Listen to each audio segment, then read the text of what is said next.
Halo guys, sekarang akan saya jelaskan tentang bagaimana cara bikin wallet yang benar dan baik dan terpercaya.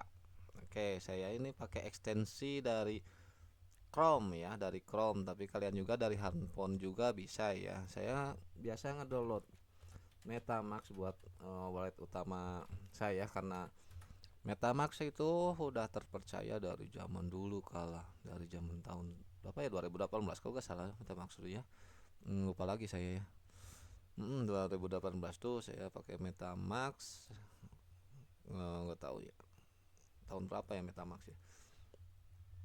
Oke, saya ini akan jelaskan cara bagaimana bikin wallet FVM ya. Ini sampai menjelaskan eh, koin serta token ya. Koin sama token tuh berbeda. Kita masuk ke Metamax dulu, kita download ya aksesinya. Kalian bisa searching aja di Bing atau di Google ya, Metamax gitu ya. Saya cek dulu ya, ini mic-nya aktif. Oh, aktif ya. Oke, ini agak lelet sekali dan masih loading pemirsa. Oke, koin serta token itu berbeda ya guys. Koin itu jadi gimana ya, anak ya. Kalau token itu anak ya sebutnya. Koin itu induknya, token itu anaknya. Bisa dipahami kan? Koin itu induk dan token itu anak-anaknya gitu ya. Induknya, anaknya. Nah, sementara uh, chain ID kayak gitu ya. Uh, Kalau Ethereum itu kan open source ya. Open source itu jadi coding-codingnya itu terbuka. Jadi bisa kita ubah chain ID-nya kalau misalkan kita sebagai developer. Nah, ini kita akan buat dompet baru ya. Kita bisa sekarang ada, bisa lanjutkan dengan Google ya, kita jadi bisa backup otomatis ini kalau pakai lanjutkan dengan Google. Beda dengan gunakan frasa pemulihan rahasia. Kalau ini kan biasanya kita suka lupa dan hilang ya, tapi saya sarankan pakai ini ya, lanjutkan dengan Google ya. Tapi saya nggak ada Google ya.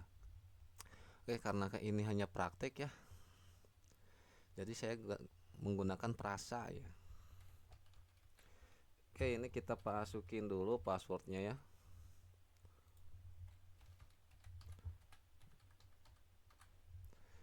Nah, ini cara buat kata sandi. Nah, ini simpan frasa pemulihan rahasia. Nah, ini jangan sampai di share ke orang lain ya guys. Ini karena sangat sensitif ya. Ini kalau diibaratkan itu apa ya, sandi ya.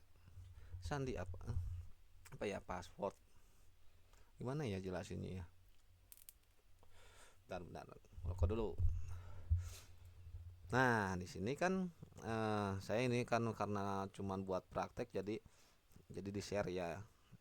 Nah, ini kita akan simpan ya. Ini bisa kita simpan dulu, misalkan di note, dimana aja ya. Kita lanjutkan. Nah, ini kan meminta frasa untuk pemulihannya. Kita simpan dulu yang tadi ya. Saya akan hapus lagi, nggak bakalan dipakai ini frasa.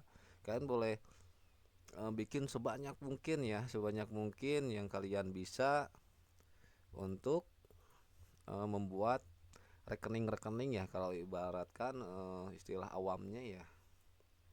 Saya bingung yang ngejelaskinnya, tapi ini saya semoga dipahami ya, yang awam, apa yang awam, bukan yang belum bisa ya, semoga dipahami tentang cara penyampaian saya. Karena kalau penyampaian saya di uh, ke bukan orang awam ya, bukan kayak gini gitu. Oke, kita masukkan dulu ini nomor satu kan Pak. Kita masukkan mana ya, bisa, oh ini nih Pak. Nomor tiga apa nih, kita cari nomor tiga, someone. Nomor tiga someone. Nomor empat radar ya, radar. Kita lanjutkan, mengerti sempurna, continue, selesai. Nah, ini adalah cara bikin wallet ya, cara bikin wallet MetaMask ya. Ini udah ada muncul ya jaringan-jaringan, dan ini extensionnya kita pinkan di sini. Nah, ini MetaMask kita sudah jadi. Kalian bisa pakai MetaMask atau Binance Wallet, masih ada ya, ada OKX Wallet, masih banyak sih selain MetaMask OKX Wallet ya. Coba ini OKX Wallet juga ada. Nah, ini sama ya, ibaratan contoh OKX Wallet itu sama seperti MetaMask juga. Cuman penyedia-penyedianya kan beda-beda gitu kan. Terus ada banyak sih wallet-wallet yang bertebaran ya, penyedia wallet. Tapi yang saya saranin yang udah terpercaya ya, jangan asal download ini wallet kecuali yang airdrop ya. Kecuali kalau misalkan kalau mungkin coba-coba, jangan langsung diisiin banyak kalau kalian pengen deposit ke wallet ya. Kalau buat airdrop kan biasanya banyak ya, yang airdrop wallet, airdrop ya cara bikin wallet, terus airdrop swap kayak gitu ya, cara tukar koin, tukar token ya. Tapi sekarang saya akan jelaskan tentang bagaimana koin dan token itu sendiri. Nih saya kan punya dari wallet FIM saya, dari Base ya, ada nggak? Nah, ini Base, ini nggak ada saldonya ya, bentar. Base yang ada saldonya mana ya, kosong guys, yang udah diambil semua nih. Ethereum juga nih ada dikit nih. Kita masuk ke explore ya. Nah, ini kita bisa jelaskan di sini ya. ETH balance itu, ini ETH saya ya. Ini sangat sedikit sekali, saya kismin ya, pikir-pikir. Dan ini, nah ini token nih, ini token namanya ya. Ini wallet lama saya, ini tahun berapa ini? 7 years, wah 7 tahun yang lalu nih. Ini ini ETH ya, ETH itu induknya ya, ETH itu. Dan ini anak-anaknya token-token ini. Ini udah jadi scam semua ya guys.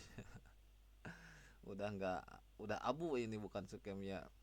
Bilang abu, memang banyak sih koin token-token yang abu. Karena kenapa bisa jadi abu? Karena yang pertama, nggak ada investor yang tertarik dari project tersebut. Yang kedua, kurangnya modal. Yang ketiga, memang nggak disupport sama komunitas. Yang keempat, memang iseng-iseng buat nyari followers ya, followers atau engagement yang bagus di media sosialnya. Yang keempat, cuman ada iseng-iseng, ada developer yang eksperimen tentang token tersebut ya, apakah baik digunakan atau tidak ya. Karena kodenya kan ini open source. Contoh ini track chain ya. Ini tahun 2018 kalau gak saya, track chain tuh ya. Nah, ini gak mungkin jadi uang karena gak ada listing di berbagai exchanger lainnya ya. Ini kayak gini kan, dia mungkin sedang pengujian ya, pengujian dari segi fungsi-fungsi ini. Ini adalah codingannya, kita bisa copy ya, tapi saya nggak akan jelaskan sih. Untuk buat pemula yang baru, saya nggak akan jelaskan tentang coding ya, tapi menjelaskan tentang perbandingan koin sama token itu apa gitu ya. Koin adalah induk, token adalah anaknya, tapi rata-rata token itu nggak bisa besar, harganya nggak bisa besar dibandingin koin rata-rata. Tapi ada sih beberapa token yang lebih besar harganya dibandingin koinnya, tapi kebanyakan kan scam ya. Tapi udah listing langsung ngilang delist ya. Ya mungkin scam ya. Harganya langsung anjlok kembali gitu ya. Jadi ibaratkan token itu menumpang dan koin itu servernya ya. Rumah rumah yang ditumpangi ya. Itu gimana ya jelasinnya? Bingung. Oke, itu cara bikin wallet ya. Wallet kita bisa pilih wallet-wallet mana aja ya. Ini saya OKX ya ini. Ini sama juga ya kalau nggak salah buat wallet. Nah, ini saya jelasin ya. Ini kan bisa diimport wallet ya. Ini buat wallet kan udah tadi ya di MetaMask. Ini bisa import yang wallet tadi, yang wallet kita. Nah, ini yang wallet kita yang ini bisa diimport ke sini ke OKX. Bisa diimport. Contoh kita kita akan coba ya. Bisa langsung gak ya? Oh, gak bisa langsung. Karena ada angka, guys. Iya ya, ada satu lagi ya saya jelaskin ya. Yang tadi kan bisa diimport ya. Kalian saya silahkan eksperimen sendiri ya. Saya akan hanya dasar-dasarnya doang, yang kalian yang hanya prakteknya. Ini saya akan jelaskin ya antara parse parse tadi sama privat key ya. Nah, yang paling penting itu parse ya harus disimpan dengan baik-baik, dan yang paling sangat penting dan sensitif itu privat key, guys. Privat key. Privat key yang mana? Ini coba ya. Ada Sunda dikit jadi mana ya? Ini agak bingung sih. Saya belum lagi nyoba fitur baru dari MetaMask ini ya. Biasanya tahu caranya. Nah ini jaringan kan tuh, jaringan tuh bisa dirubah. Ini cara melihat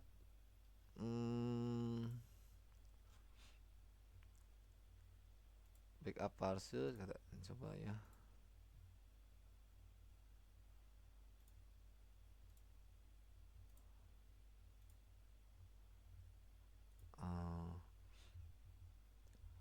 Inti utamanya silakan kalian oprek-oprek sendiri ya. Saya ini agak bingung sih karena MetaMask-nya ini tampilannya tampilan baru, jadi eh, cara ininya belum saya pelajari.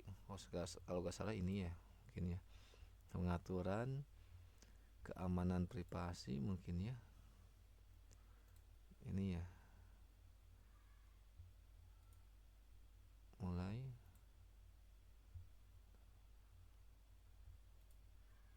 lanjutkan.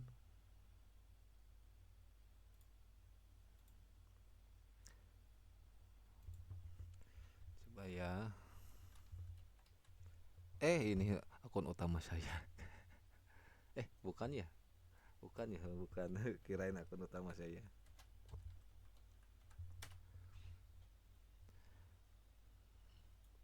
Nah, ini adalah parse, bisa kita copy ya. Frase pemulihan yang tadi itu ya, yang tadi baru bikin saya ya. Ngepark tato. Ya betul. Bukan, ini saya akan hapus lagi sih sebenarnya. Tutup.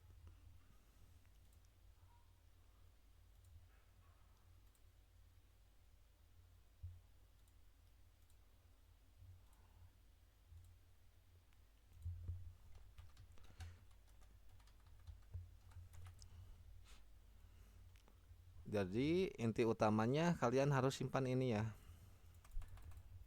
Saya lupa ini caranya di MetaMask, cara membuka privat key ya. Tapi silahkan kalian pahami karena banyak sekarang kan chat GPT banyak. Jadi kalian di chat GPT bagaimana misalkan cara ini itu kan sangat mudah lah sekarang ya kalau kita mau berusaha ya. Tapi saya akan menjelaskan tentang ya mungkin dasar-dasarnya, dan kalian yang jalani ya prakteknya ya. Saya sarankan banyakin praktek eh, dibandingin baca-baca langsung ya, teori-teori langsung praktek aja lah, langsung garap airdrop garap, bikin wallet apa bikin aja. Nah dari MetaMask ini kan bisa di convert ke OKX wallet ya, contoh ini kan addressnya, nah addressnya kan 0xb9 ya, 0xb9e. Nah kita import ke OKX wallet ya, import setbars. Nah kita konfirmasi, oke.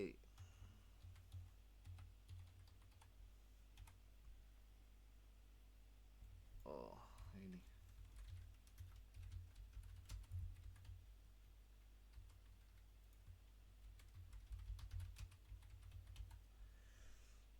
nah ini konfirmasi perjalanan Anda di Web3. Oke. Nah, ini akun dari MetaMask ya, lihat ya. Addressnya pasti sama. Nah, ini kan yang ETH tadi. Addressnya 0xb9e ya. Sama kan?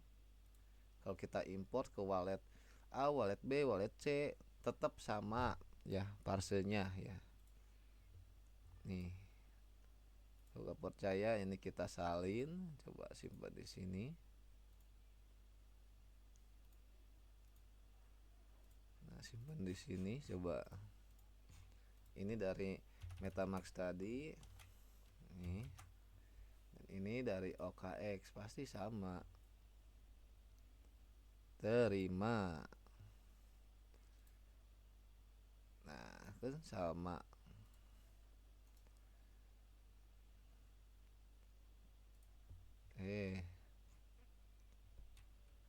Nuh kan sama. Itu dari OKX. Jadi dari MetaMask ke OKX wallet ya, atau ke Binance Wallet atau ke mana saja ya, ke Saveval ya yang populer dulu, populer itu. Oke, itu cukup sekian dari penjelasan wallet ya. Wallet itu enggak sekedar OX juga atau EVM, nah ada juga yang lain ya. Itu hampir sama bikin walletnya seperti itu ya. Oke guys, coba praktekin aja ya cara bikin walletnya. Kita lanjut ke pembahasan lainnya ya.